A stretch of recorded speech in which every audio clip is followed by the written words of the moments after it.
Okay, that's rolling.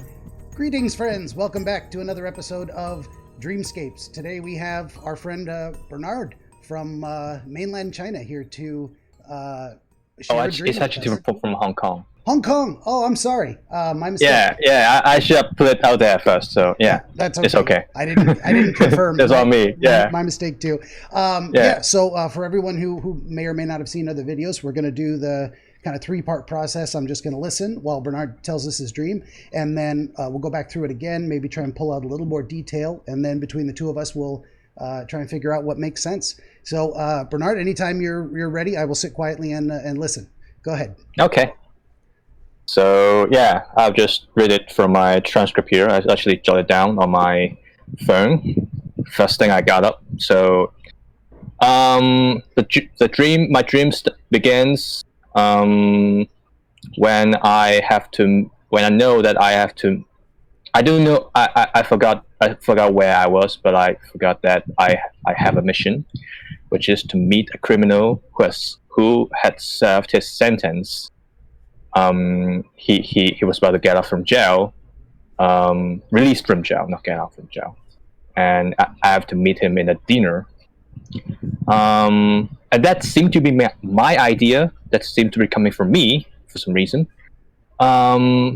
Yet when I was about to meet the criminal, and accompanied with my mother, so that means my mom and me will meet the criminal, I suddenly felt secure that there would be an intelligence agency, something like a CIA. That's what I felt. Like a CIA organization will be watching over me on this mission or operation, as you call it. Then there was a scene. Like I suddenly knew I was suddenly in a place. It was like a barren place, not totally barren like Sahara, but something like a Mojave Desert or somewhere in Midwest America. Me and my mom were behind the fence, and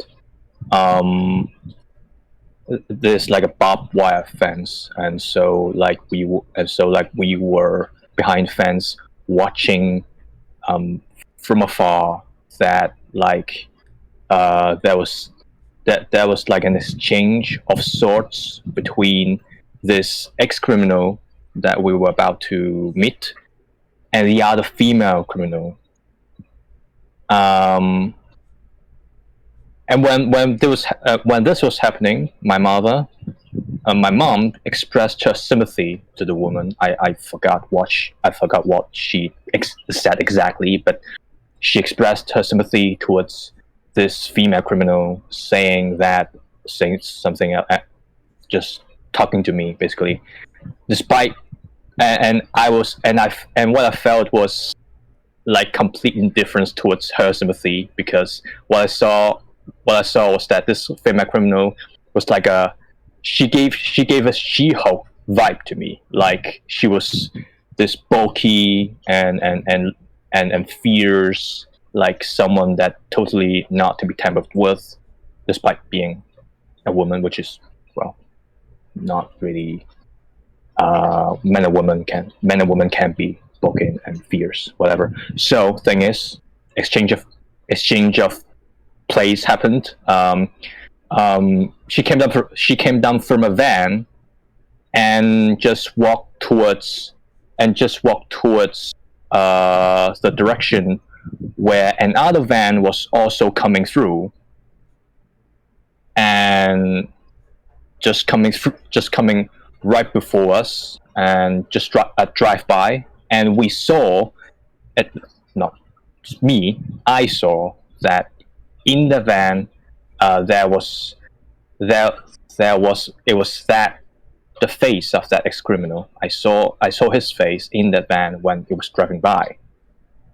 Well, actually, it's not really an exchange of sort, but I don't know. For some reason, in my head, I felt that it was an exchange. It was an exchange of criminal, but I don't know. And when I saw that ex-criminal that we were about to meet, he was wearing glasses, looking out through the window of the van. And then another scene. I was in a city. I was alone. I was still being watched over by the intelligence. It happens, like as it was, and I knew that I had to meet the criminal. I had to meet the ex-criminal at last. I was crossing a road, getting my steps on a well-polished, cemented street, like a street paved with clean cement. I felt like the city was empty. But then suddenly, I was arrived on a busy, bustling seaside. It's like by the shore, but not exactly a shore, just a part of that's just by the sea, you know. And then I walked all the way to some markings made in chalk on the ground by the seaside.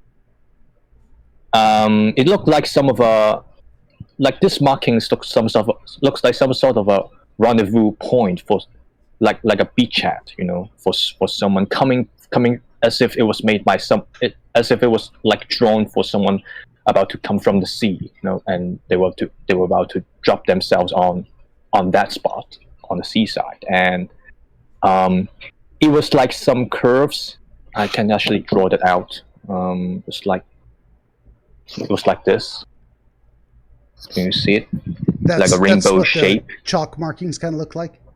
Yeah, okay. Just 3 lines. Okay. And then there's some like writings besides like this one.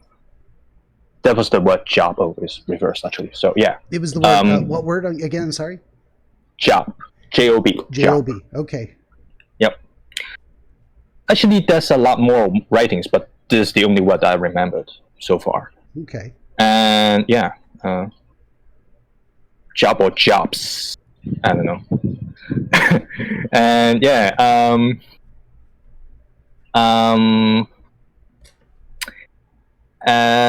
I was a bit scared that when I knew that there's this group of people who were about to come by the shore, about to come by the sea, as if I felt that they were invaders. They were about to invade not the city, at least the seaside, and about to kidnap people, the citizens of the seaside. And but I didn't exactly know why they're invading, what's their intention, what's they're about, what they're on to. And when they came, everyone, like the crowd, there has been a crowd all along when I arrived on the seaside. And when these invaders came, the sea invaders came, the crowd gets unruly. They got noisy. They were about to. They were deeply disturbed by the invasion, of course. But fortunately, I was somehow moved. I was somehow afar from all this heap of troubles, but I was still being affected by emotions. I was still getting this fear from them, like I was also being influenced by their fears. And I was about to walk away from it, despite being afar. But I was still, for some reason, I was still about to try to see if they were coming by a boat. Like I was finding that boat. I was like looking for that boat on the sea, and I saw the boat, and then I came back to my parents, who all of a sudden appeared.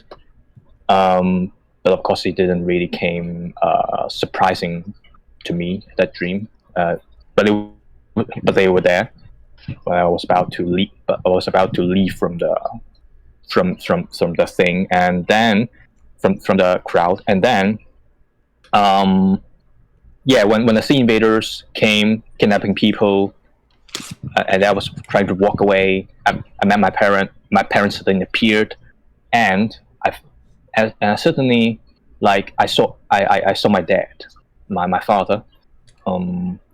He looked calm and like totally not moved by all this fear of the crowd. I was felt assured by his calmness and serenity. And then we were about to walk away, and then I got up. That's the end. Okay.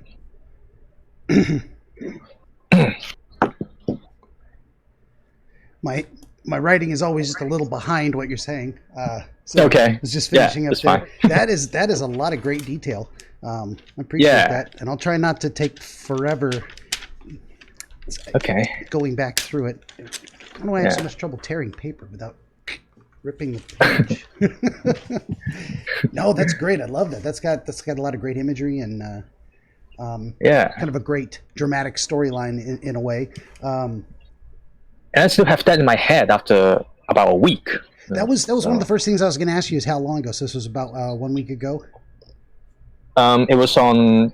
I actually got it marked, so it was on 22nd of. It was on the 22nd. Okay. Of September. Yeah. Just 8 days ago. Yeah.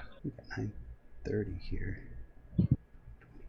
Okay, good deal. So, second phase, I go back through it a little bit, and we try and maybe pull out a little more details. So, suddenly, the first thing you remember after falling asleep is that you had the sense of being on a mission, that you were there to meet someone. And where were you at the time? What was the physical environment around you? Oh, I forgot. Or I was not really in anywhere. Yeah, that's not clear to me. Okay, yeah, and that's fine. If there's ever a detail I ask and you don't remember, you don't have to make it up. Just I don't know. It's perfectly fine. But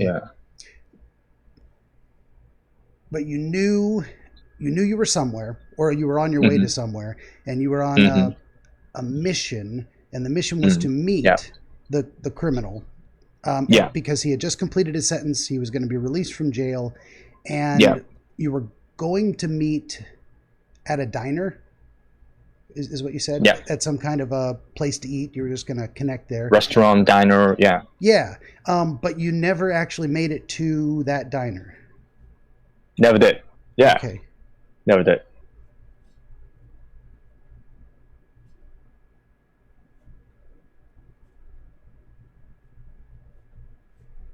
I don't know if that's important, but let's get that detail straight in my head.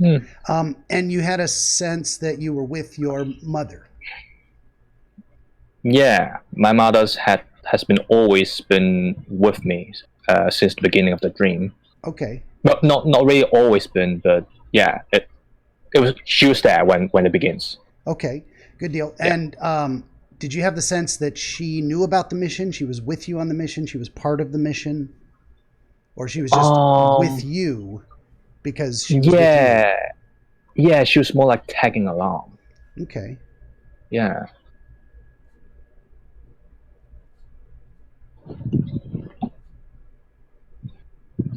All right. And then, and you felt like you were being watched, maybe by an intelligence agency, maybe CIA style, something like that, but not necessarily specifically the CIA. It's not specifically stated, but it's like an agency that's colossal, powerful, omniscient, But I felt being protected. That's what I felt. You felt that the agency that was watching you was there to protect you, was there to monitor your mission, almost like you were their agent in the dream. Okay. Yeah. Okay. But I didn't feel like I was like their agent, It's like they were just watching over me, and Okay, but in a kind of protective capacity. Yeah, but well put. That's well put. And that's a very different feeling than saying they were watching you for bad reasons, to catch you, to hunt you down or something like that. Okay, that's a very different feeling. Yeah. It's for good reason this time. Yeah. And the next thing you remember, there was a sudden shift, and you were in kind of a more barren, or you would compare it to like a Midwest American desert where it wasn't just flat nothing, but there were maybe hills and scrub and bushes and trees and rocks, that kind of thing. But there were bushes. Bushes, gotcha. Yeah. Sometimes vegetation, yeah. That's what I mean. Probably not trees. If they were, they're tiny. Yeah, tiny trees maybe.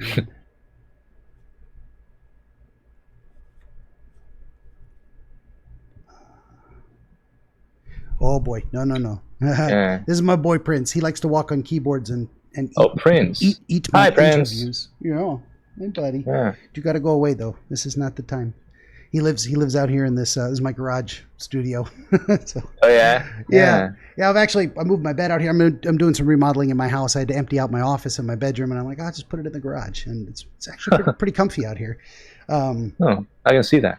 Thank you. Yeah, I've tried to make it look real nice. One of these days, I'll put up a video where I look around and show people the.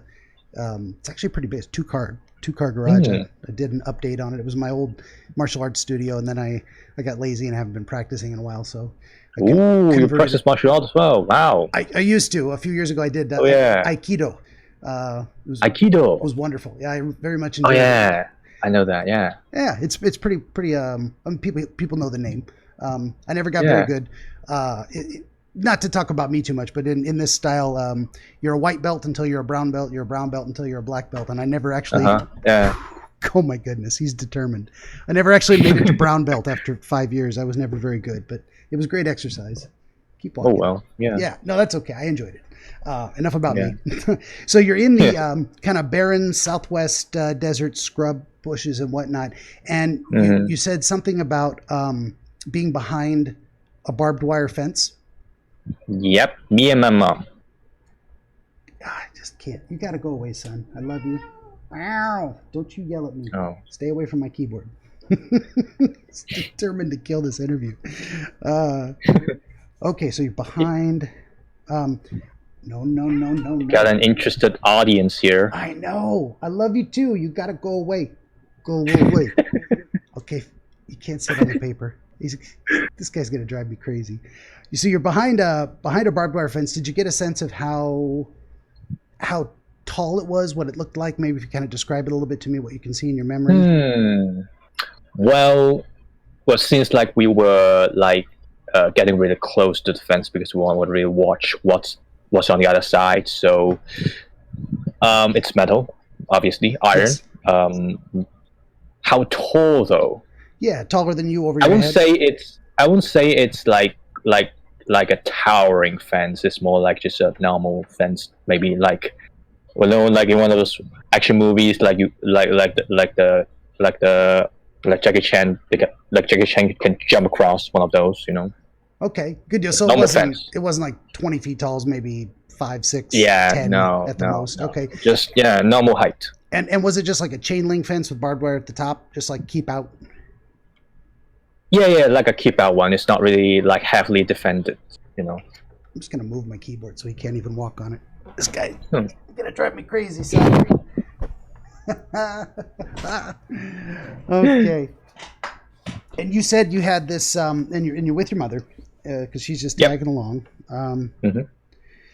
And you're seeing in the distance, or from afar, you say you're watching this exchange. From afar. How far away would you say was it? Like, were you looking through binoculars? It was a half a mile, or it was 20 feet, 30 feet, 100 feet, a football field?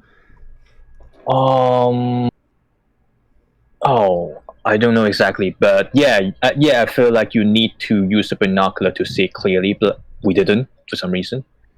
Okay. Yeah, it's that far. That I can tell you. Okay.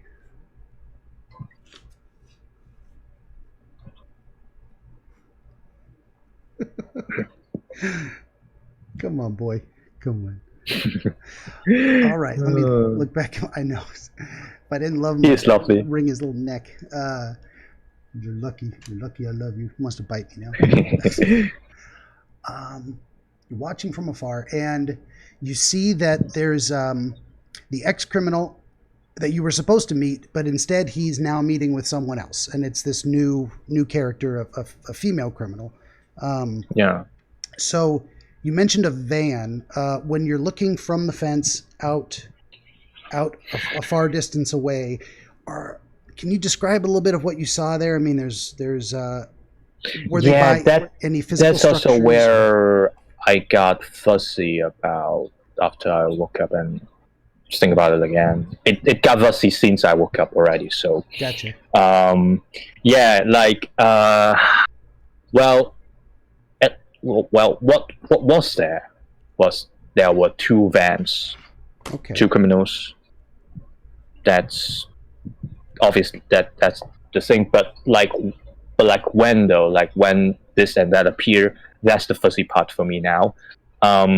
So like the first van came by, the woman came out, and she just walked, and she just walked away.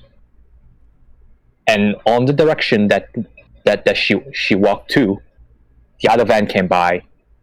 No one dropped out. Just came by, and that was the van which the ex-criminal was riding on. And then I saw his face in the van, which was in the van, because he was like looking out through the window, because he was wearing glasses. Okay, so if I got that straight in my head, and it kind of maybe doesn't matter which direction they're traveling, but she drives her van up and she stops, gets out, and does she walk away from you or towards you or to the sides? Do you remember? More like away. Walks away? Yeah. Yeah, I didn't really remember her face clearly, maybe because I didn't really saw her. Okay. Saw her face, yeah. All right. And then the other van comes from the opposite direction or from the same direction as she was traveling? What do you mean? So if she was driving one way, then he drives the other, and she gets out and walks his van. That's that. Yeah. That's the female criminal, and that's the other criminal.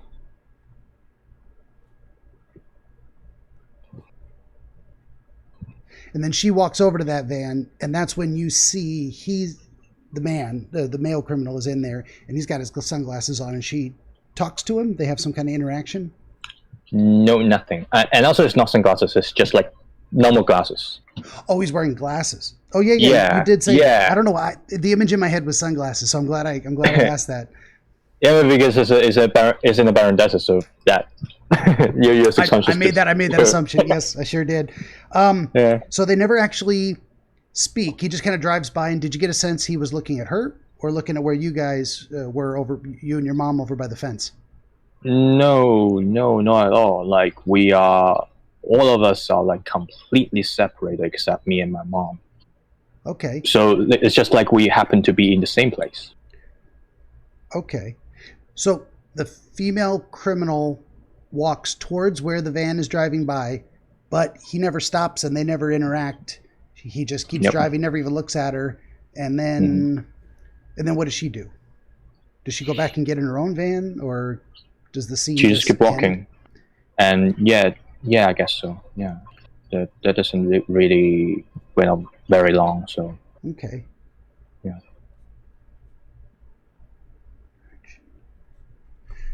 Okay. And you said you described this woman as being large, kind of bulky, strong, fierce, someone not to be messed with. Yep.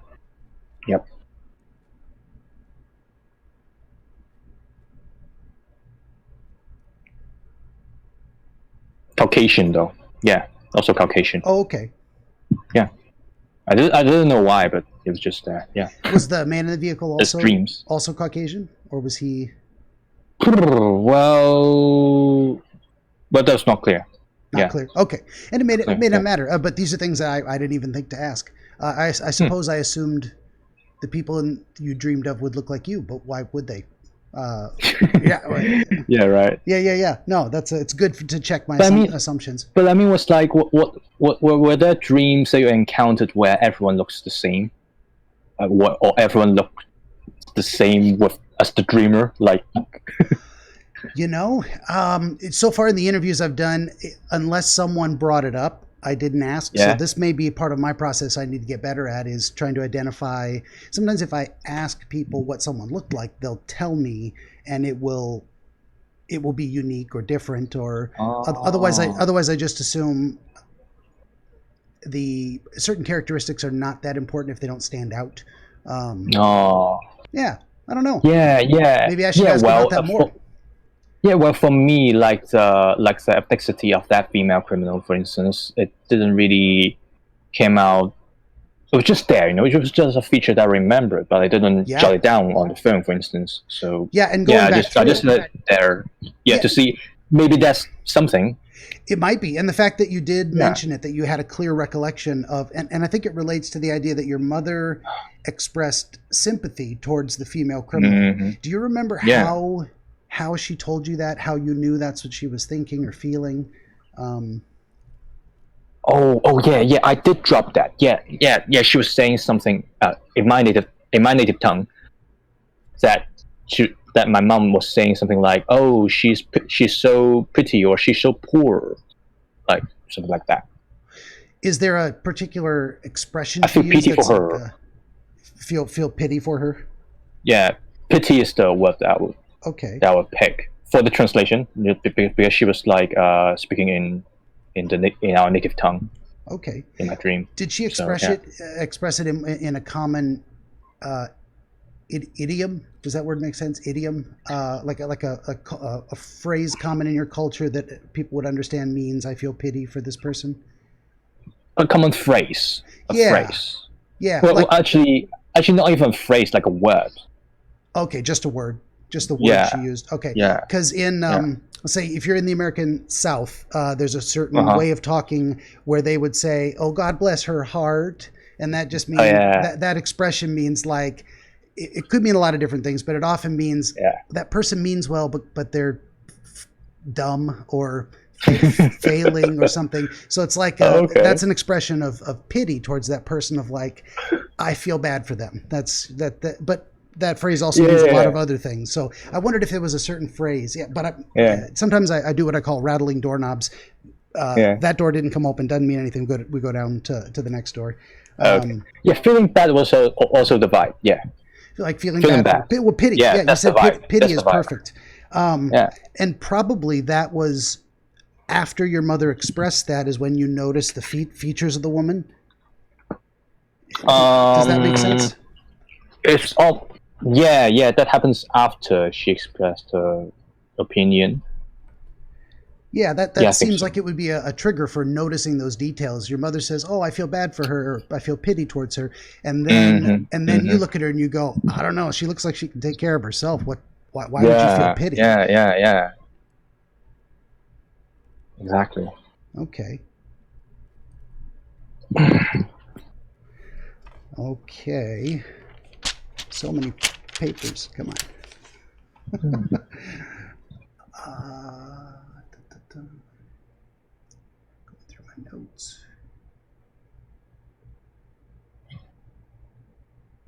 Second scene. Yeah, pretty much and I'm gonna need. Sorry, son. I need that paper. Oh, I got it. And I move slowly enough. You wanna review the dream as well? Do not spill the water. Do not upset the cat. So after that exchange, the female prisoner just kind of kept walking out into the distance, and then suddenly scene change. Now you're by the seaside. Mm-hmm. Okay. Yeah. Do you remember? Also, go ahead. Also, like about seaside, I felt like I was in a foreign place with foreign people. Okay. Yeah. But not when I was walking in an empty city. In that, like there was just an empty city, and then I went to a foreign seaside. Okay, so just to get it clear in my own head, when you first appeared there, you knew you were in a foreign seaside, but it was empty? Oh, no. Okay, so first I was in the foreign city. I crossed by the street. Oh, that's right. That's right. You didn't get to the seaside yet. That was later. Okay, I'm sorry. Yeah. So like foreign empty city and then this foreign seaside. Yeah. Okay. No. Yeah, Cat was laying on those half of the notes. I tried to get him back. Yeah, I got it. Okay, so first there was a. Let me tear that off. I'll keep that because we're gonna. Oh, I did it again. Why is it so hard to tear paper? I don't even know. Okay, forget that. We'll come back to that later. Okay, 1, 2, 3, 4, 5.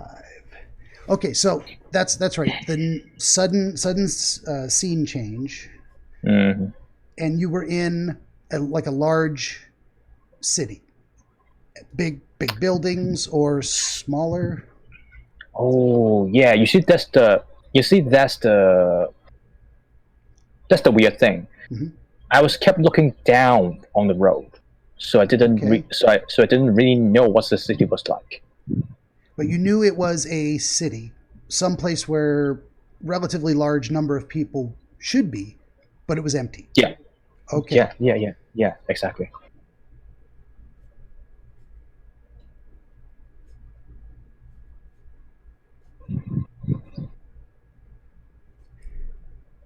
Yeah, it was just a weird angle. Like I felt. But like for some time, I felt like I was looking down the road, and for some time, I felt like I was looking forward. But but throughout all of this, no one was there, just me. Okay, and this again, your mother now is gone. Yeah. Okay. Yeah. And you said the thing that kind of stood out to you the most was this very clean kind of cement street. And you were crossing that street. Crossing to that street, like I was crossing a road to that street. So you were, say, on the sidewalk, or you were in the road and you were crossing another road? Yeah. Like walking through an intersection?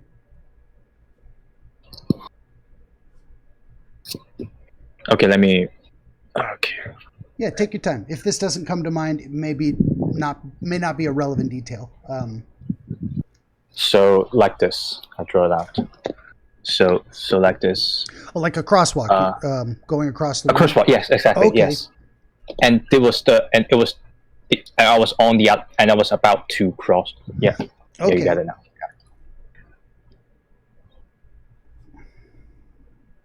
Gotcha. That's great. I love. Hopefully, more people will. Bring your notepad and show me pictures. I love it. That's great. Yeah. And you felt at this time that you're still trying to meet this the male criminal. You still haven't connected with him. You're still searching for him.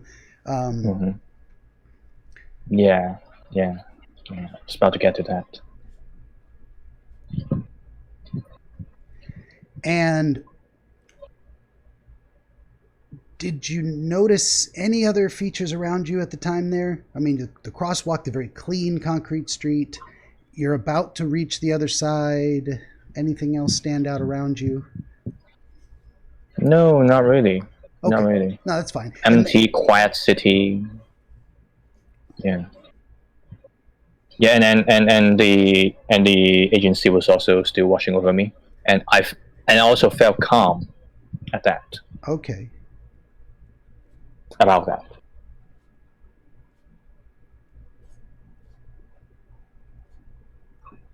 So the idea of being watched over by the agency was a calming or reassuring feeling. Somebody's got my back, Yep. or someone's keeping an eye on things. Yep, exactly.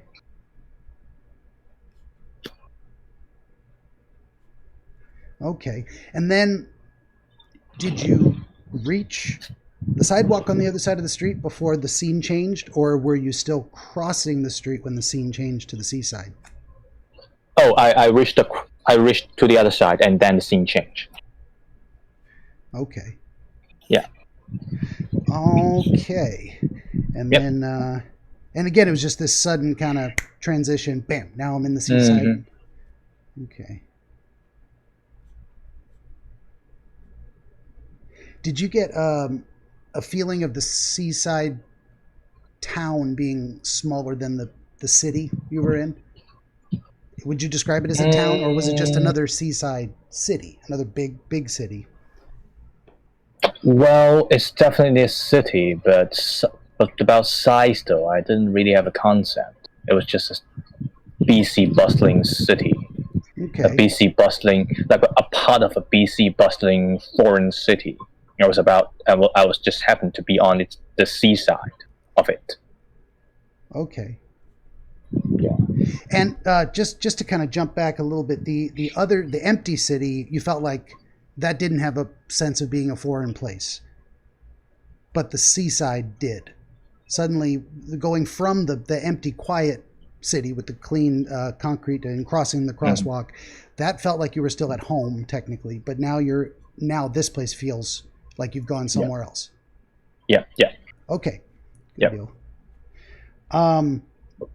Yeah, and that changed from empty, quiet to lots of people everywhere. Yeah. What was your experience of arriving there and moving around? Like, did you strike off in a direction, or were you already at the spot where the chalk was? Did you move around, or have to go around, navigate through people?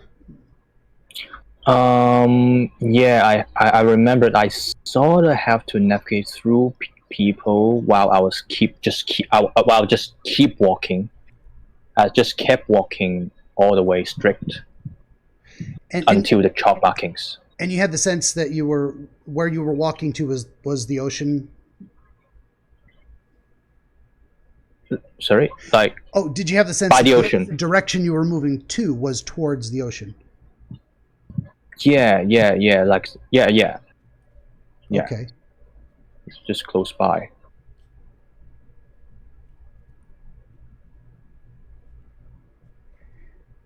Okay, and so you're maybe navigating through the crowd. You've got people around. You got to walk around them, or they walk past you, and then you get to the chalk markings. So they're on the ground, and what is the area around that? Are you on a boardwalk? Is it just the end of a road that just stops and then there's beach? Can you describe that a little bit? What the scene is? Oh, okay. So it's like it feels like it's concrete.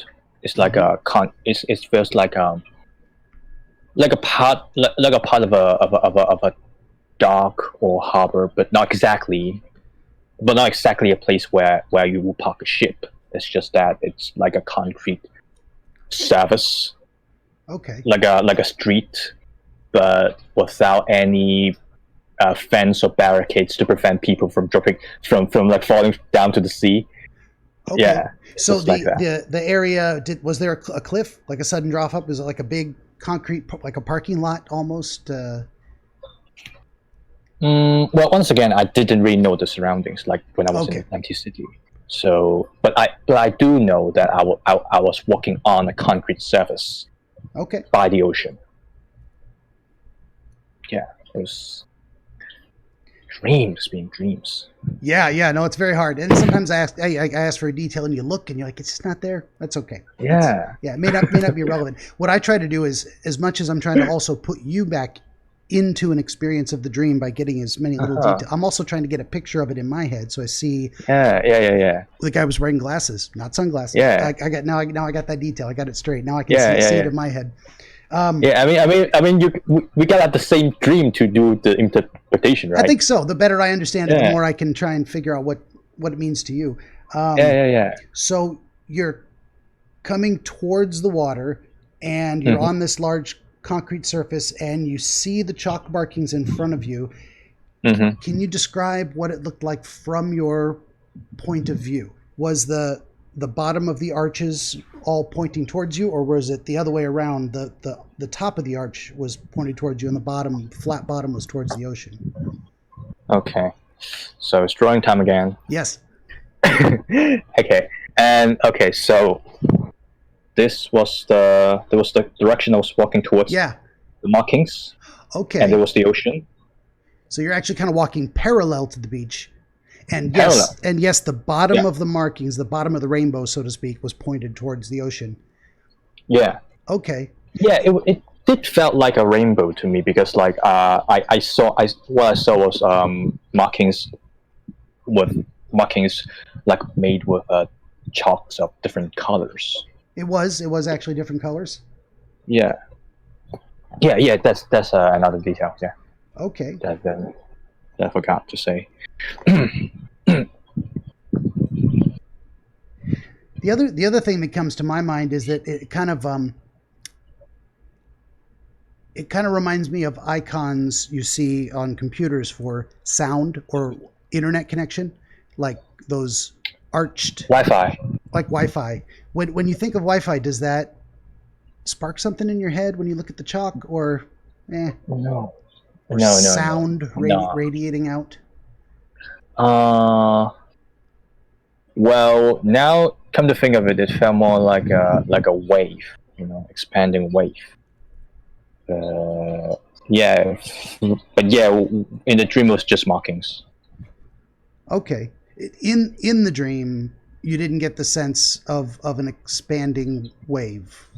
Yeah, But looking back on it now, that's kind of what the picture looks like. exactly. Okay, gotcha. Exactly. It may or may not be relevant, but it does seem like once I got that image that the arches were pointed away from the water, it felt like this is the direction something's coming from, like it's radiating out. Boop, boop, boop, boop. That's what I got in. That was the feeling I got. I don't know how that relates to you, because that's where the invaders were coming from. It seemed like this is where something's coming from. Yeah. That makes a lot of sense now. Wow. Okay, that we might be onto something, or I don't know, but we can hang on to that and hopefully come back around to it. If I forget, I say this a lot. I make a note, and then I do actually forget to come back around to it. That's why that's why I do a whole debrief section. Like after the video's over, I go back and I mix it down, and then I upload it, and then I watch the whole thing over again, and I look for things I forgot to come back to, or I look for things I didn't think of at the time, and then so there'll be another what I call a debrief in the comment section later on. Okay. A lot of extra work, but it's worth it to me to say, what did I miss? How can I do this better?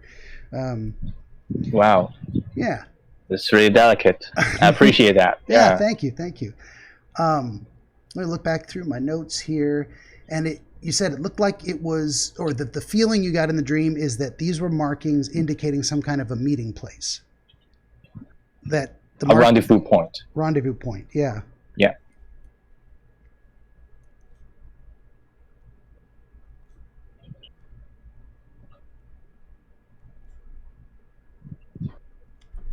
It's as if they existed there to tell the people that were coming from the ocean where to land. Exactly. Okay. Yeah.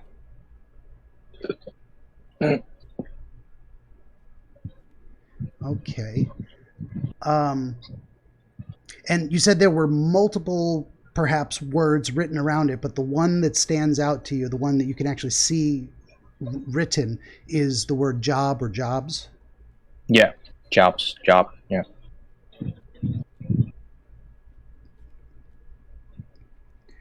Thinking back on it now, did you have a sense of what that word meant? What it was meant to communicate, or... I don't know. I don't know what I'm asking. Yeah. It probably connects with my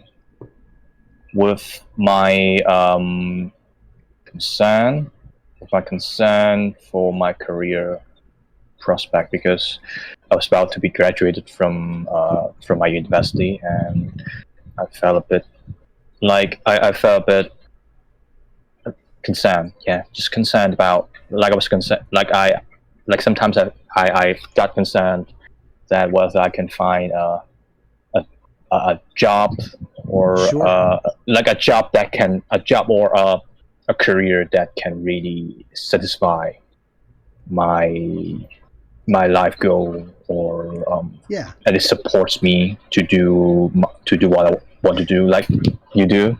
Yeah. But that's the feeling or the ideas that are generated after the dream. But inside the dream, at that moment when you see the markings and you see that word, did you have a feeling of what it meant in the dream at that moment? Oh, not really. Oh wait, not really. Yeah. Now. Okay, I got something. Sure. So like, now I remember something about the intention of the invaders, which may relate to the markings. Is that I self know that. Okay. Why did the people want to invade this seaside? They were like here for survival. They were like here to get on the seaside to get a better life for themselves, like to get earn a better living, but not properly, rather more like by robbing people or like really starting war or something. But just a vague pirate / invader / refugee thing. Okay. Yeah. So they're, in a way, if you were to say their intent was relatable, everyone wants to survive, but their method was bad. They were going to hurt people or take what they wanted. Very bad. Okay.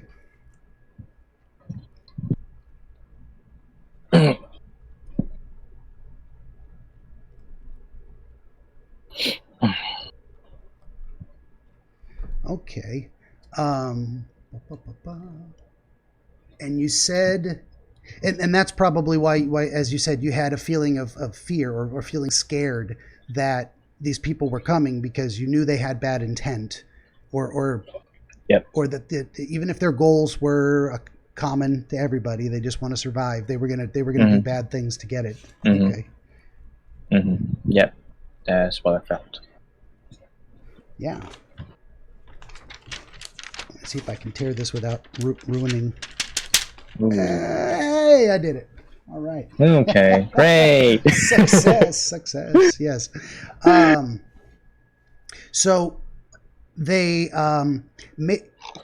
can you describe a little bit more about? So you're standing there on the concrete. You're looking at this pattern on the ground, and you know they're coming, and then they arrive. What did that arrival look like? What kind of vehicle, ship were they in? How did they come onto the land? If you have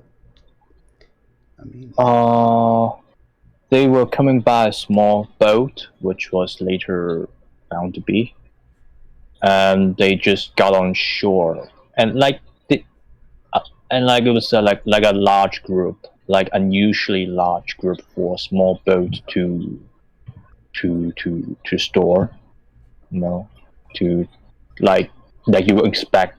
There's this large group of people to be on the same small boat. Gotcha. But still they were there, and they just got on with hands and foot. Well, it was not really hard for them to get on the shore, but there was no anchor, there was no like wires that connects the ship to the, there's no cable for the ship to connect to the dock thing, but they just hop the boat. Yeah, there's just getting across from the boat to the shore in one step. Okay. It was that easy for them. Was there a beach, and they ran the boat up onto the beach, or the shoreline was just kind of abrupt, like the concrete ran up to it almost like what am I trying to say? It was just concrete and then ocean, and they could just pull the boat right up to it and jump out. Yep, exactly. Okay, yeah, gotcha, they just pulled the boat right by the concrete, and then they just got up. Okay. Yep. And you said it was a small boat, and there was a lot more people on there than you would think could fit in such a small boat. If you had to guess or give a rough estimate, was there 5, 10, 50, 100 people? How many invaders? Just a rough idea. Not as much as on 100, but Yeah. but we were like, but it was, but that was on like, but they were like 20, 10 to 20 or something. Okay. Yeah, I just wanted to get an idea of the group. I'm seeing it in my head. How many jump out there? It wasn't 2 guys. It wasn't 5,000, but yeah, it was 10 or 20 in a small boat. Okay. Yeah. And then, you know, I forgot to ask you too. Suddenly you appear in the seaside. Was your mother with you then, or she didn't appear again until later? No, my parents weren't there. Okay, they have not rejoined you yet in this place. No, not yet. Okay, not gotcha. So if you could try to describe a little bit to me what happened. You're standing, so based on the picture, you know, you're standing, the chalk markings, and then the invaders pull up and they jump out right where the markings are, because that's the place to be. And then do they react to you in any way, or do they go straight for the town? They went straight for the town, and I was not even that close as soon as they got on. Like, I was already afar when they got on. So yeah, and yeah, like, so there weren't any interaction between us. Okay.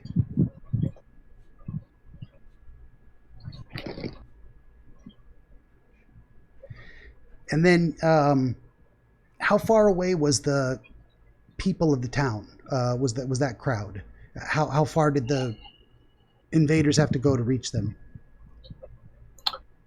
Pretty close, like as if they were already blended together. The invaders and the crowd. Okay, so the crowd was very close, and then you said the crowd became unruly and noisy. The crowd was angry at the invaders, or the crowd also knew their intent. They saw these people are here for no good, and we're not happy about that. They were more like fear than angry. Like they just want to run away. Like they just want to run away from the invaders, and they weren't even gonna fight back. They just want to run away, and then the invaders just start grabbing people. That's what I felt like. I didn't really see what was going on, but you know, I knew it was happening. Okay, yeah. You said that you'd mentioned something about like kidnapping, or grabbing people. Yep. So you were again far back and just kind of observing, and now suddenly after the kidnapping or grabbing starts, that's when you realize your parents are with you again? Oh yeah. Okay. Oh yeah, yes. They just there all of a sudden. And you did mention that you were not surprised to see them. I was not. By their sudden appearance. Not at all. A little startled, maybe, but not really surprised. You just suddenly became aware of them. Whoa! But then again, like startled, but not surprised. Oh, well, I was not sure, but maybe I felt like lost and found. Like suddenly we were reunited, and maybe I got startled from that. So there was something to the idea that you felt their absence, and then when they came back, you were, what am I trying to say? Rejoiced. You said lost and found. You're reunited. You were happy. Yeah, rejoiced. Happy that you had been found by them. Sort of. Okay. Sort of. Yeah. It was not really. There was not really an exact emotion. It was definitely positive. Again, I don't know if that's even necessarily relevant, but yeah, getting a sense of your emotional state is yeah, okay. And anytime things change, how do you feel about that? What's going on in your head? you said that happened as you were getting ready to leave. Like you saw what was going on, and you're like, I don't want any part of this. I'm going to get out of here before those invaders come for me. That's the moment when your parents reappeared? Yeah. Okay.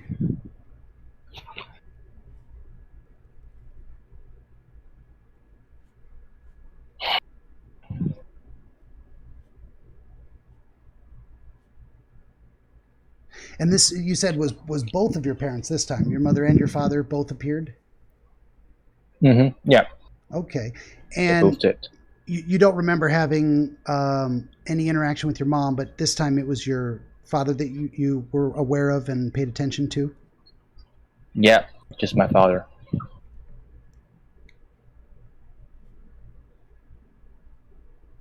And you said that he looked calm, or that he was not afraid. He was not afraid. He was calm about this. Did you have a sense of why he was calm? Like No, did not he know really. something? Did he have a Not really. plan?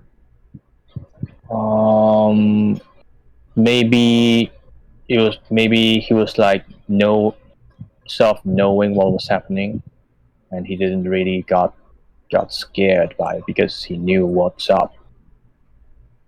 So you got the sense that your father was calm and unafraid because he didn't feel that he was in danger? Well, not that. It was more like he knew that. Oh wow! It's just like he knew that it will eventually, like this thing will eventually happen. The invasion will eventually happen, and he didn't got surprised. Therefore, he didn't got into fear and scramble. Okay, so he didn't. What the townsfolk were doing, and what might happen to someone who was surprised, is they would panic. It would be an unexpected danger, therefore panic, versus an expected danger. You can plan for it, you can manage it, you know what it is. Is that the kind of feeling? Sort of, yes. Okay. But the plan thing was not really strong in here. It's just like knowing what's up. Okay. Yeah. So kind of like the idea of understanding what was happening gave him a sense of calm. Okay. And because he was calm, that helped you be calm in that situation too. His calm kept you, or gave you the same feeling? Yeah, exactly. His calmness influenced me. And that influence was to also help you stay calm, to feel reassured? Yeah. Okay. And then you say the last thing you remember before waking up is getting ready to walk away, or starting to walk away? Or just making the decision to walk away and then woke up? About to walk away, yeah. About to walk away. Or do we already? Yeah, just sort of like about, or we started, at the beginning. Yeah. Okay, so you don't exactly remember whether it was you did start walking, or it was just the decision to leave and then woke up? Yeah, the decision was already made. And then, yeah, you can say that we were about to walk away from it. And then we woke up. And I woke up.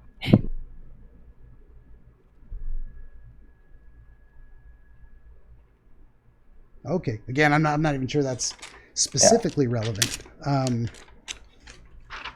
But you never know.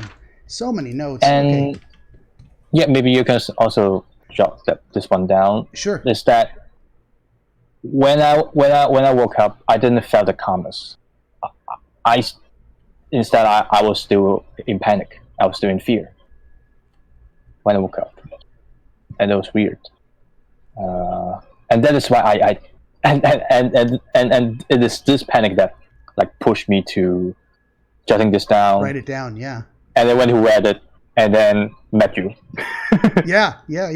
Well, that's good. Well, I will say thank you to the powers of the universe that you had a dream that made you want to talk to me. Thanks, universe. For sure, right? So you actually, when you woke up, you still had a sense of fear or panic, like the lingering emotional impact of the experience of seeing these invaders coming to do bad things. That feeling came with you when you woke up. Indeed. Yes. Okay. Yes. Gotcha. Okay. So, what does it mean? Hell if I know. And thanks for watching. No, just kidding. There's a lot of interesting stuff here. I mean, some things stuck out to me as possibly important.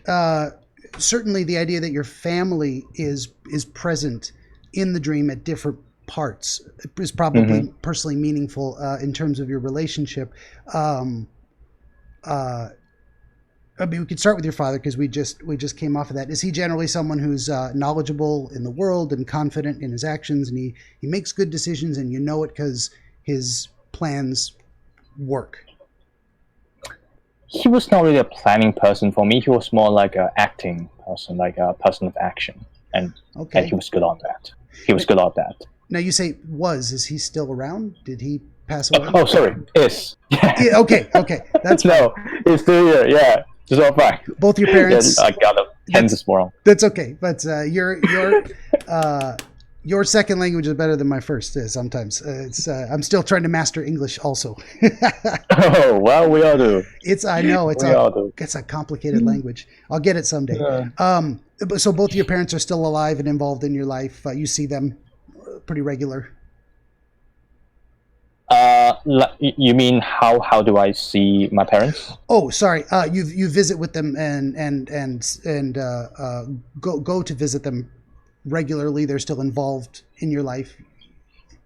Well, in fact, I was still living with them. You were living with them at the time. Yeah, I am still living with them. I am still. Okay, gotcha. Yeah. Just trying to get that straightened out. So you see, your father is more of a man of action. So. Yeah, maybe the way you conceive of that is what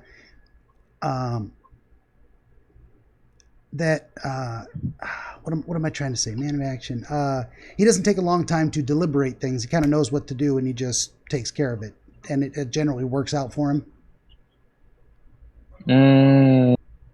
Yeah, I guess so. Yeah. Okay. Yeah, so that would be very reassuring that he showed up and he doesn't need a long time to figure it out. He I know what this is. I know what to do. Let's get out of here. And that was reassuring to you. Yeah. It does seem relevant to the idea of concerns with getting a job. Just because you brought it up, the idea, what am I trying to say? I don't want to say that's key or central, but there's probably something around that in terms of uncertainty being in there somewhere. I don't want to emphasize that yet or put too much into it, but I wanted to mention that a little bit just because you brought it up and that the word was there and that it seems to be related to the invaders. Actually, I completely forgot. I'm getting wrapped up in the, what do I make of this? Usually right now I stop and I say, okay, now that you've described it once, we've gone through it again with more detail. Do you have any new connections in your mind? Any new understanding of some of the elements and how it relates to your personal experience? Maybe some new thoughts came to you before I start putting my thoughts in your head. Let me check my journal again. Sure, and you might have nothing. Some people do, some people don't. Yeah, I started keeping a journal a long time ago, and then I didn't do that for some time, and then now I pick up again because of this dream. Okay, let's see. As a part of the journal, you write the dream down and then maybe make some of your own notes about what you think after the dream?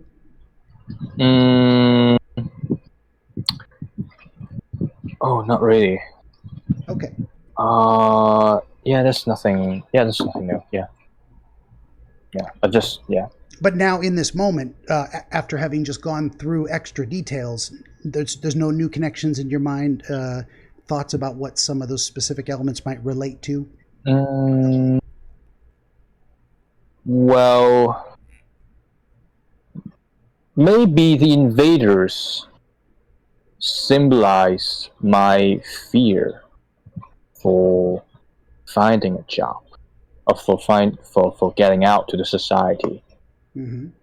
It's possible. Or also, the invaders imply that I have to have this like invading assertive mentality when I get onto a place that I am familiar with, like the society, that the idea of graduating from the university and get on to the, however you call it, the market, the society, whatever, and yeah, and that also explained that why I feel like I felt that like it was a foreign seaside to me. It was a foreign place because that might symbolize that it may be that it was that when I get onto the society, like that I was the foreign place, the foreign seaside might symbolize that I was about to go to. I will be soon going to somewhere that's unfamiliar to me, some sector, some aspect of life, a stage of life that I have to deal with a lot of uncertainty, a lot of decisions will have to be made by myself independently. And the invaders may just symbolize that I have to be assertive in these situations. Could be. Yeah. Could be. Yeah, my also thought was that, say you choose a place to work and you go there, it is its own foreign environment. You don't even know the layout of the building because you haven't been beyond the interview place, and there's a whole bunch of people you don't know. So in a way, starting a new job is like going to a foreign place. There is that possible connection. One thing that came to my mind was, do you have concerns about choosing a job you feel good about doing, a job you think is ethical and morally good? Are you concerned with choosing a job that does good rather than, like, say, if you could be a defender or an invader, you'd rather be a defender. You don't want to be the invader. You don't want to do a job that's predatory, that hurts people, or that you feel like you're doing something immoral. Do you have concerns about that specifically? No, I would not. I wouldn't. Well, not that I am a moral person, but yeah, moral is not my first concern when talking about finding a job. Okay, fair enough. No, that was just my thought. Is that you might be having that a dilemma of trying to choose a job that you feel good about doing, that you feel like is not hurting people, but that's okay if it's not. Again, just rattling those doorknobs. That wasn't the right one. Probably be good to go back to begin at the beginning, just a little bit. I know we'll come back around to that other stuff there, but okay. The idea that you're on a mission to meet someone and you're being watched over by an agency, kind of a powerful agency, so they've got your back, or at least they're observing things, and you know they have an ability to influence or act, and your mother's there with you. I'm wondering about her presence. So sometimes your mother's not your mother in a dream. Sometimes she is. Sometimes it's more of an idea of something your mother represents to you. It could be you just feel reassured by her presence, like she has a calming influence on you in general. Sometimes it's maybe she's someone who has helped you accomplish tasks in the past. She's been a valuable mentor or support in pursuing your goals. What do you think related to the idea that your mother would join you on a mission? What does that bring to mind? Yeah, it would definitely not be my mother in real life, but it might be like my unconscious, or like my a certain aspect of my mind that is maybe soft or feminine or caring, because as in her being showing sympathy towards a criminal. That's true. Yeah. No, that's I think a valuable insight. So maybe there's some, we could say, traditionally feminine behavior, perspective that is wanting to remind you to look at the world that way, or to take that perspective into account when making decisions, when pursuing goals, something like that. Does that sound like something that might be, because if we look at, like, say, traditional masculine and feminine stereotypes, masculine would be dominant, forceful. Maybe traditional feminine would be more gentle, more nurturing, maybe a softer approach, more cooperation versus dominance. I don't know if any of that brings something to mind about how you're looking to accomplish any immediate goals. You could refer to personal relationships. I mean, we focus on the job a little bit too, but I don't know what else is going on in your life. So there could be other important I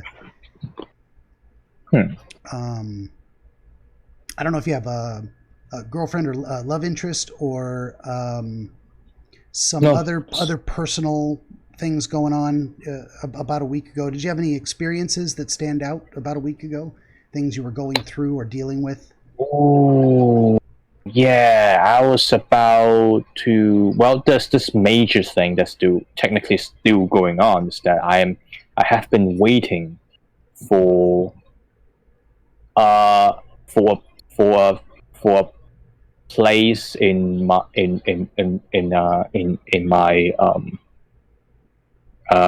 university, like, how do you call it, like campus hall or hostel, like dormitory. You get it, right? Dormitory, yes, dormitories. Yes. Okay. They were about to they promised me to. Okay, so like I had to.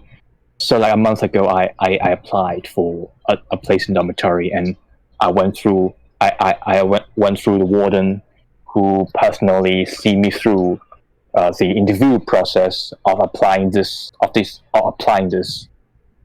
Like I have to went through an interview for applying this, and then I went through, and I checked their website. They stated that they would give.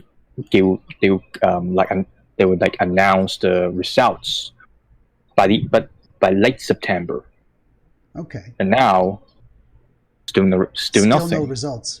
Okay. Yeah. So like as of today in Hong Kong. So like as of yesterday in Hong Kong time, which was the last day of September, I just sent the warden and then to the team the email. So like saying, hey, do you still remember my offer? Okay. Yeah, like what the hell, and like my warden, and then the warden was like, oh, I would transfer the email to the tutor team, and the tutor still haven't answered. Yeah, that's frustrating. Fucking hell. No, seriously. So, just throwing this out there, what do you think about the idea that these people are not making a decision? It's an open-ended question, and it's just going on and on and on. And you take that idea and you think about it in the context of trying to meet this criminal, and you keep going to another place, and he's not there. You're still looking for him. And by the end of the dream, you still never met him, I don't think. You never actually were able to connect with him. No. If you think of those two ideas together, does anything feel relevant or come to mind? Well, yeah, now it sort of makes sense that, yeah, it felt like the ex-criminal maybe could symbolize some sort of unfulfilled promise on my side. Yeah, possibly. I mean, with the criminal, what we got is he has served his sentence. So he did something wrong, or at least was convicted, but he's out now. And you are trying to meet with him, but you never got a sense of what you were going to meet with him about. No idea what the purpose of the meeting was. No idea. Okay, fair enough. And the idea that you kept going to new places where there was supposed to be a meeting, and he wasn't he wasn't there. You had to keep looking. Mm-hmm. So there's a sense of seeking to find something, and Mm-hmm. maybe a sense of conflicted feelings about finding the person at all, because the person or the thing you're looking for isn't pure. It's not all Mm-hmm. bad. It's Mm-hmm. maybe was bad, but it's kind of served it's been rehabilitated.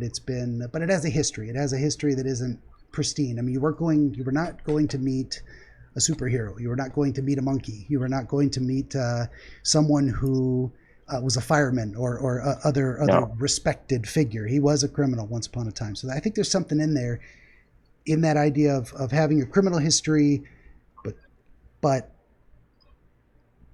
served his sentence. Now he's been released, so he's got a history, but and that you never meet him, that you never get actually connect with that person. There's something there. I'm not sure what that is. That seems very significant, though, because it happens multiple times across different locations. Yeah. Yeah, you're going to a diner, and then you're in the desert, and then the exchange with and you did refer to it as kind of an exchange, even though nothing was exchanged in the desert. Yeah. But they kind of almost weird. As if they traded places. Like she took over something for him. Yeah, probably like. Yeah, that didn't make sense to me at all. But I was feeling like she was taking his place in the prison, despite there's no place for her to take, because he was already released. But that's the sense. It was a sentence. Yeah.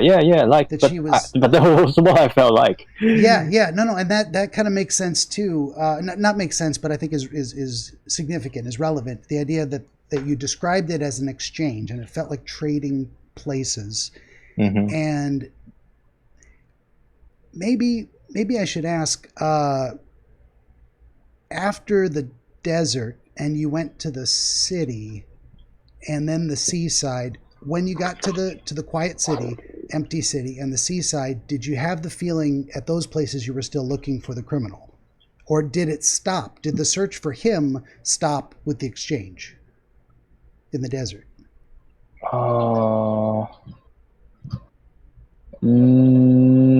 Well, the search for him stopped when I was on the seaside, where I was sort of like forgotten that I was about to meeting someone even. Okay, so you were still looking for him across all the way up to the seaside, and then something more important happened. You're like, forget that meeting, we're getting invaded. I have a new priority.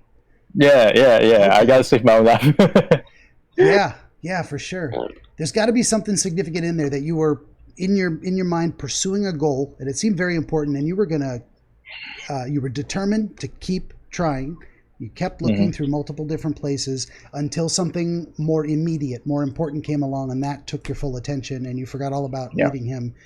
When you think about that, does anything come to mind? The idea of pursuing a goal, but then suddenly something much more important comes along and demands your attention. Is that in the recent past? Well, I mean, since it's my final year in the university, I also had a lot to plan on, despite waiting for my place in dormitory. Like for instance, I was studying. Like for instance, I'm studying education degree. So, and that includes a teaching practice for me to complete in this year. That's one thing. Also, the usual assignments that I need to hand into and plan to work on. The procrastinator, and also the thesis. Probably the utmost. Well, not probably. Certainly of the utmost importance of my future career, because I intend to keep studying, attaining a PhD, probably in your country. Okay. So that's a big thing, but that's more of a long-term goal. But for now, I'm more focusing on the teaching practice and the assignments and thesis. Then the waiting. Yeah. No, that's a very important thing, and I mean, I'm sure it occupies a lot of your mental energy or waking life, either focusing on how to accomplish it well or concerned about going through the process. Yeah. What am I trying to say about that? I mean, I think that might definitely relate. It might be interesting pursuing an education degree. Do you find the classes are mostly women, or is that not? Because that's kind of how it is in America. It's mostly women study education and become teachers. There's plenty of men who do, but it's overwhelmingly women. Same in Hong Kong, and I bet this is same around the world, because I once got into exchange in Switzerland last year. Same case. Yeah. The whole pedagogy school was full of women. Yeah. Even headmaster, professors, students, 9 out of 10 were women. It's pretty overwhelmingly, at least 60-40 and usually more, 80-20, that kind of thing. Or more, 9 out of 10. When you think about that idea and the idea that your mother or a feminine influence is coming with you on a mission, what comes to mind? Oh, wow. All the bosses of my previous summer jobs were women. Okay. Yeah, I mean, that would make sense. That's the majority gender would hold the majority of positions, including positions of authority. When you think about that, how might that relate to the idea of the female criminal being large, strong, nobody to mess with, Caucasian, blonde? Probably. Okay. Yeah. And trading definitely places, not black. Yeah. And trading places, in a sense, with the male criminal. So I get a sense, not to, if you got something, jump in, but I got a sense that trading places means something. What am I trying to say? The idea that she was taking over for him, which meant he was free to go, and then she was assuming some other responsibility or burden that he was relieved of. And it's not she was taking his place in prison, because he already got released, but there was some kind of a transfer from him to her, even though they never met. They never spoke. He never handed her anything, but in a way, she took over something for him, took some burden from him, took some responsibility from him. It was transferred from the male to the female, and she was more than capable of dealing with it. She was able to take care of herself, but your mother, the mother figure, the feminine energy, still felt pity for her having to take on that burden. I don't know if any of that is just me talking too much, or if something's coming to mind in that transfer, that connection. Whoa. I mean, Benjamin, you're obviously onto something on this, but you're having a feeling of significance in that, even if we haven't found the right words. You know what? One of my bosses, previous bosses, she was this fierce woman as well. Okay. Authority figure, definitely, but not in a. She was like in a manager position. Also a good friend of my mom. Okay. In fact, they were from the same place. They were from the same hometown. So same vibe, you know. Yeah. Yeah, like she was as fierce as my mom did. So that got me pretty scared when we were like working together for the first day, and I got on with it, and we became good partners then. Also before this job, the previous boss was also a woman. an authority figure. She was also authoritative, but with a more like mannerisms in her composture, in the way that she acts, in the way that she managed her employees, including me. And and also the last summer job, I was in a museum in my university. We have a small museum, nothing big, but still something. The boss was also our boss was also a woman, a fair judge kind of woman. She's the same type of woman with the first boss. Also a fair, authoritative kind of woman. Like these are all like really strong. In fact, my mom was also an authoritative figure for me in my early childhood. And like a big theme, I feel like a big theme of my life was about to break free from this illusion that my mom still controls my life. Yeah. That is a transition everybody goes through. Is because you're a kid, your parents do control your life. That's their job, to keep you from doing something stupid and getting dead. But then also to hopefully teach you important things that are necessary to not just stay alive, but okay, now here's how you succeed, and here's how to become happy and be a good person. So there's a lot to that. And I don't know why the thought occurred to me that I don't know. It feels wrong, but it feels important. There's something there. The idea of the invaders maybe symbolizing a portion of yourself coming in to become also an authority figure in this mostly female-dominated profession. To something that may be completely the wrong way to go with that, but there may be a part of you that feels like you're invading a space where there's all these strong women and they're in charge, and it's mostly women there, but now you're coming in, and I'm going to join you. I'm going to be one of you. I don't know. Either that resonates with you or it doesn't. It's just an idea I had.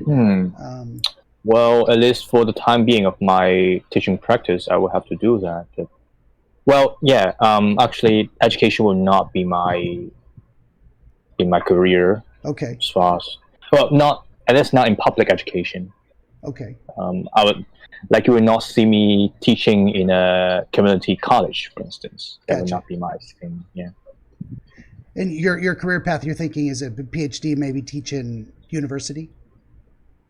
Yeah, that's all thing. And also also conducting my researches. Fair enough. By the way, I'm also studying history, so that would be my passion. That would be what you would choose to be, maybe a history teacher in college. Yeah, a history professor. Yeah. History researcher. Yeah. Very nice. Historian. Yeah. That's one thing I didn't think of with these invaders. Did they have modern clothes, or were they more historical clothes? Did they actually look like pirates, kind of 1600s clothing? What did they look like? Modern. It was modern. Okay. Kind like a really light, thin Somali pirate vibe. Okay, gotcha. Fair enough. Then that's modern day pirates. So that's a great relevant association to make.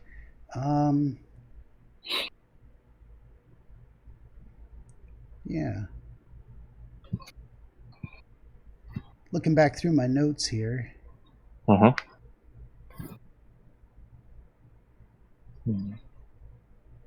Yeah, I'm wondering why the mother or feminine energy in that figure would be feeling pity towards the woman for changing places with the man or exchanging something with him. I don't know if anything comes to mind when you focus on that.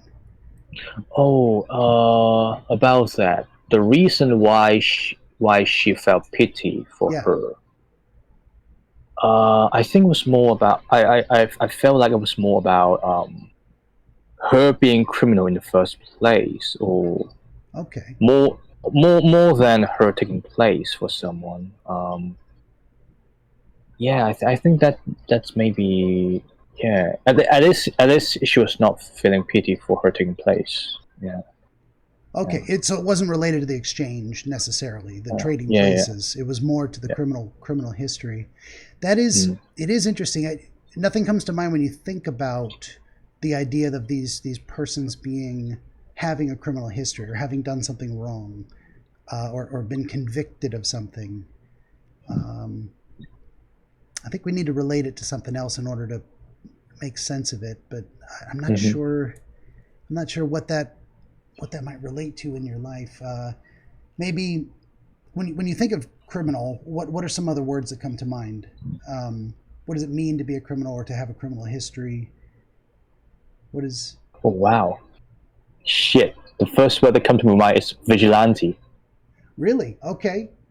That maybe these persons might have done something actually good, but technically illegal and unlawful, and they paid the price, and now they're free. So actually, maybe rather than having done something wrong, and again, this maybe relates to the invaders having a good reason, but doing it the wrong way. What do you think? Yeah, exactly. Yes. That's definitely related. Wow. It seems like the same theme. So vigilante, like the motive was good, but the method was bad. I think there's something in there too. I'm not sure. Yeah. Wow. Shit. Yeah, you're getting a sense of importance, of meaningfulness in that concept. Where does that take your mind? Ooh. In terms of your own choices or decision making? Okay, that's this really explicit detail that just popped into my mind. Yeah. It was that. So it was not my first teaching practice, right? In our education degree, we have to do 2 practices. I already passed the first.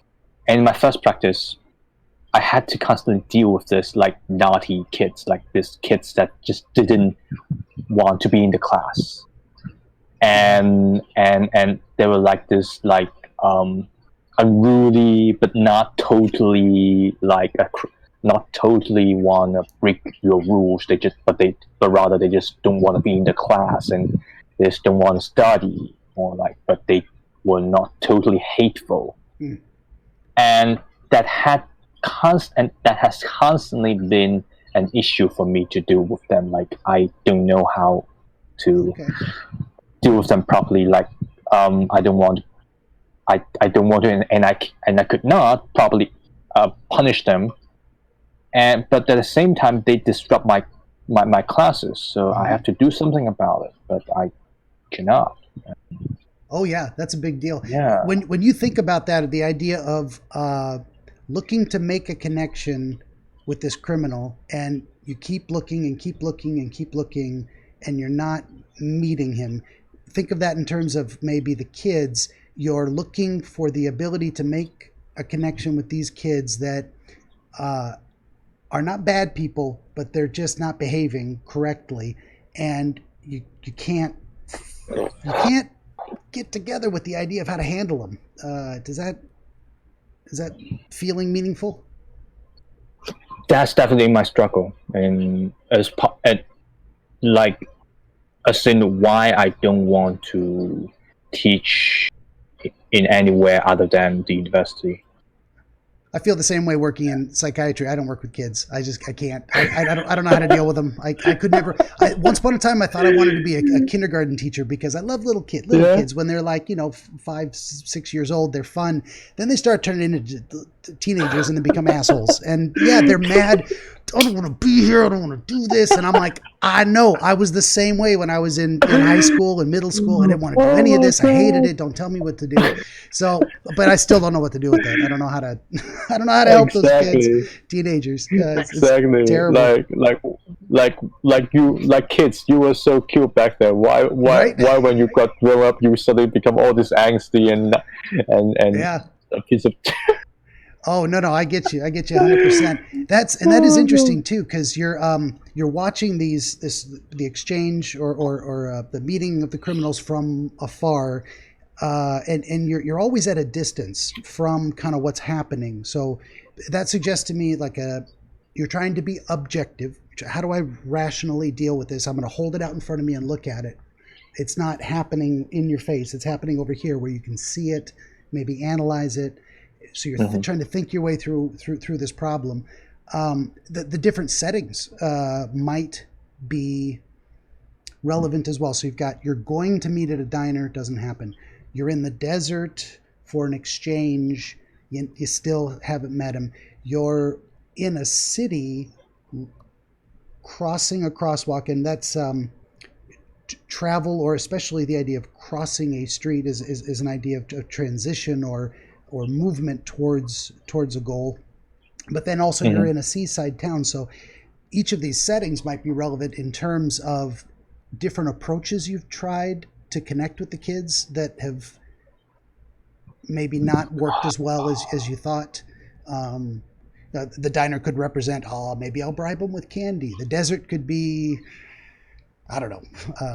It depends on what it means to you. When you think of the different settings and maybe trying to connect with unmarried kids, harsh, yeah, unforgiving, landscape, yeah. What am I trying to get at with that? Is like the settings that you're trying to connect with the criminal in might represent different methods you've tried to connect with the kids, methods that failed to produce the result of making them behave and successfully getting through the class. Does that bring anything to mind? Wow. Yeah, it can definitely be put into that way. Like the desert symbolize me trying to treat them harshly, but that didn't. Maybe that would work. It didn't. Actually, I hate to interrupt, but that just brought something to mind too. Is the idea that if that's exactly right, that the desert represents, maybe I just need to be more firm with them.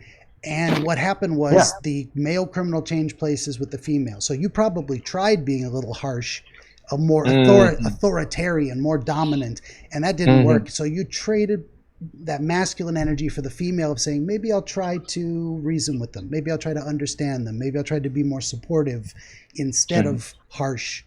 I don't know. Does that bring anything to mind, that masculine energy trading places with the female nurturing energy? Well, yeah, that did appear when in my struggles when I was in my first practice. I was constantly shifting gears, like changing between being a harsh authoritarian figure to a nurturing, understanding figure, and just keep exchanging. But most of the time, I felt like I was trying to hold a indifferent posture towards the class, because like I was like, the school was not. I don't know how to put it. Like, I didn't want to be. I was constantly feeling like I did not want to be in that position of a teacher in that when in my first practice. Like, I was as if I was just passing through, like just getting through the first practice, rather than really focusing on doing something productive in here. Like, that was not my priority. Was about getting through the first practice. So I didn't really conducting something. So maybe that's why I was not keeping a constant strategy to deal with all my classes. And you're also finding your footing. Like, this is your first time trying this. You're running into unique challenges, unique to your experience, and you're like, I don't know how to deal with this. I don't know what to do. And you try different things. When you think of focusing on getting through your required practical experience, the mission was to get to the end of it, to complete it successfully. When you think of that mission in terms of being on a mission to meet meet the criminal. Does anything come to mind? Relating that? May not be. You mean? Don't know. That has not been a definite goal as to what the meeting with the criminal achieves. Okay, nothing comes to mind when you lay those two things on top of each other. That's fine. That's just a random thought I had about because the idea of being on a mission in your dream is you're trying to accomplish something. You're trying to reach a conclusion or make something happen. So it would tend to relate to real life situations, say, where you have a purpose you wish to achieve and you're struggling to get there. Maybe you don't know how, or it's taking a long time, but it's not finished yet. It's an ongoing mission. So the idea of doing something purposeful, meaningful, the idea of desiring to accomplish something will often come out in the dreams. The idea of going to let's see, if we look at the empty city, like you had the feeling that there should be a bunch of people there, but it's just quiet and empty. Did you have let's see, you said you felt calm and reassured or supported, maybe even because you knew the agency was still watching over you. When you think about that, do you think of being confident in getting through your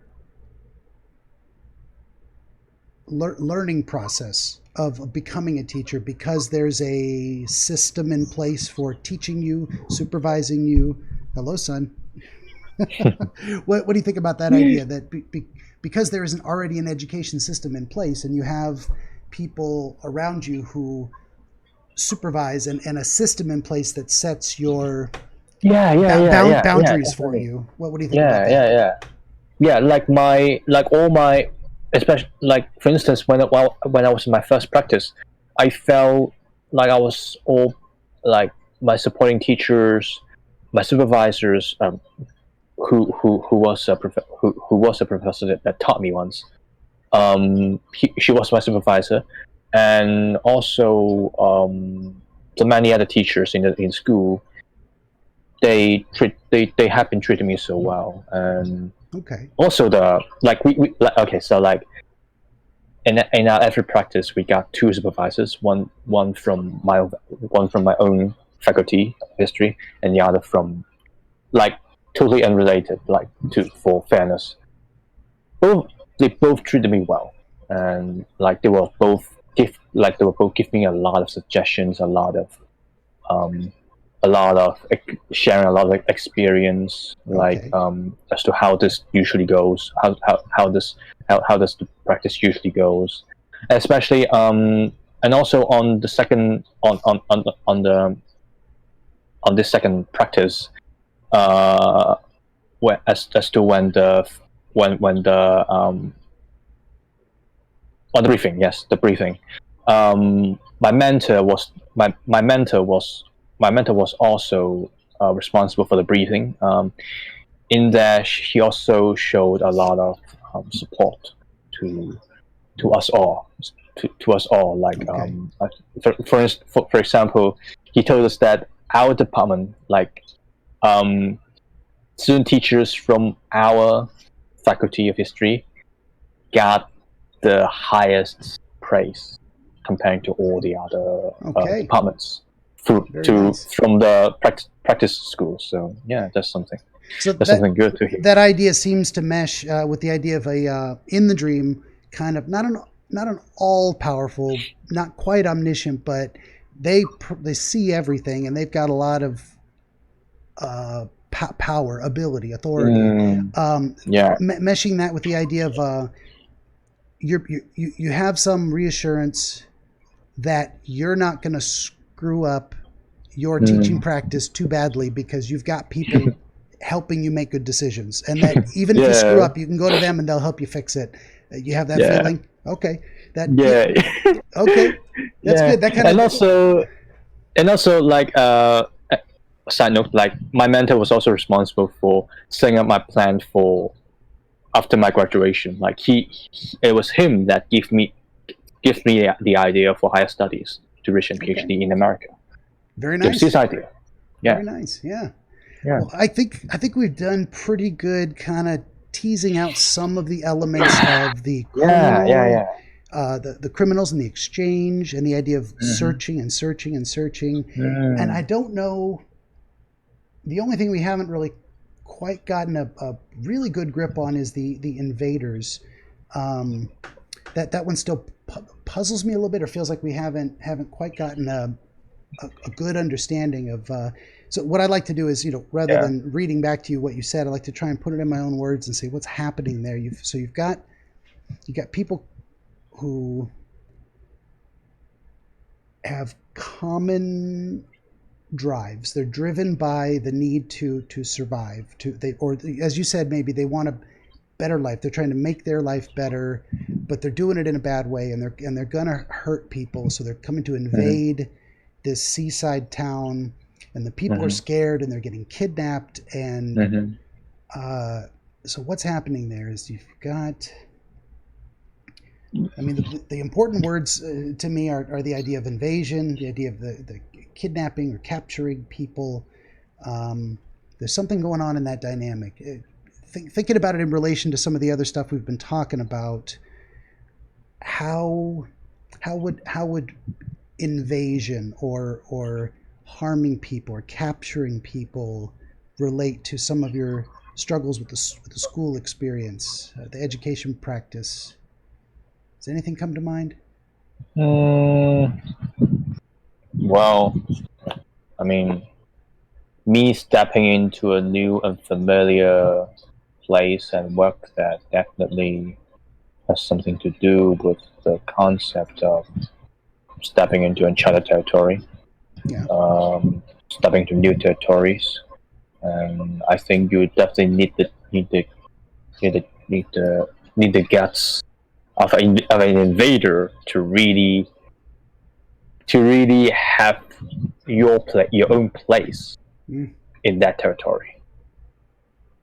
Sure, I think it is significant, maybe that, and I suggested that could represent a part of you, but it can also represent a concern, something you wish to be separate from, because the decision was, your father understood what was going on, and we're going to leave. You're not going to be a victim of it. You're not going to be a part of it. You're going to separate yourself from it, and also the idea you're watching it from afar. What did you think? You heard me saying that I didn't want to really be a teacher in high schools, right? Yeah. And despite me having to conduct a practice in one of these high schools, so a lingering idea about all this practice is that I would just need to do a good performance in one of this practice in a high school without really planning to work work long term in these high schools. Like I just need to perform well for the sake of my degree, and that's it. Yeah. For the sake of graduation, and that's it. I get out. I pull out. Yeah. And so that idea came to mind when you thought about the invaders coming in. Good motivation, maybe bad practice. Coming in, it's something to do with scaring the people and capturing the people. And I don't know how that inspired something in your mind, that idea, but then also the idea that you're separating yourself from it. And the idea that your father was not scared because he understood what was happening.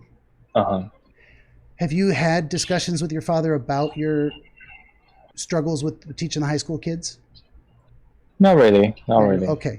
Wondered if he shared some insight with you or gave you some understanding. Have you had any discussions with him about what your education practice and what you've been going through and struggling with school? Not really. We didn't really talk much about that. Okay. Yeah. You had another thought a moment ago. It seemed like I might have cut you off.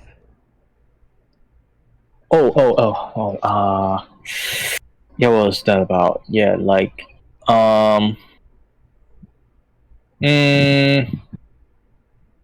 shit, no, not really. I should have let you roll with it. I'm sorry, that's my fault. Yeah, no, it's okay. Yeah.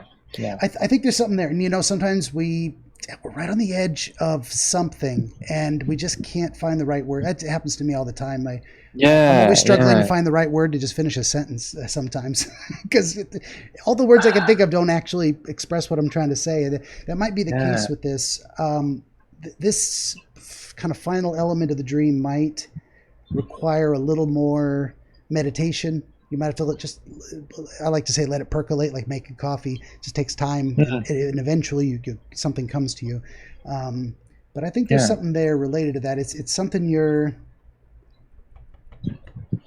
usually when I can't say usually, but very often when there's some element of the dream that is negative or bad things happening to people, it's something you're worried about. It's something you don't want to happen. So it's not wish fulfillment that you see invaders come and hurt people.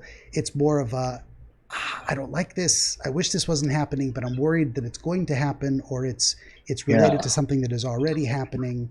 And your choice of the dream was to leave, and that has something to do with what's represented by your father. Again, if your mother just represents feminine energy, maybe your father just represents masculine energy in the dream, and so something about that process of making that decision to leave relates to what's going on there. So you may be rejecting an approach. Maybe you had considered doing something, and you're like, that's not the way to do it.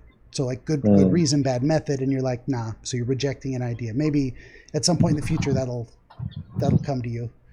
I don't know what else to make of it. Well, my father definitely represents, as you say, the masculine energy of me.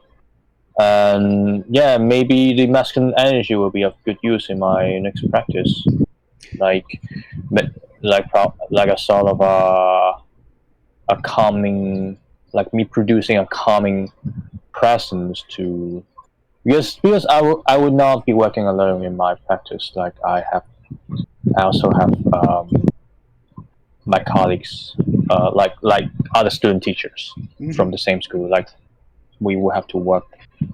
Well, like we have our own classes to teach, but that's for sure. But I mean, we still have to work in the same school. So maybe that I would be the calming presence in the group. I mean, I mean, like I already am. Like we already for instance, we now have a WhatsApp group already for contacts, and like they like all the time they were always like I would not use the word panic, but more like they were confused as to what's the next step to do. Like what's the briefing, or what's the first meeting of the school. And I have to like be like the one that's keep explaining all these things to them. Okay. So that's something. I wonder if that might relate to, like, if you lay that idea on top of the invaders, maybe the idea that you have to be the calming presence and provide people information. Maybe there's some part of you that feels feels a burden of caring for or providing information to your fellow students, as if they're invading on your time and energy, and you kind of wish they would get their shit together and just know what's going on, because you know what's going on. How can they not read the syllabus? It might be something related to that. I don't know. That's just an idea. That's a fantastic idea. It might relate. Maybe you think about it, you think of something else, or that could be it too. Because that's a burden on your time, and that's a struggle you're dealing with. Is these other people kind of depend on you to get through their experience.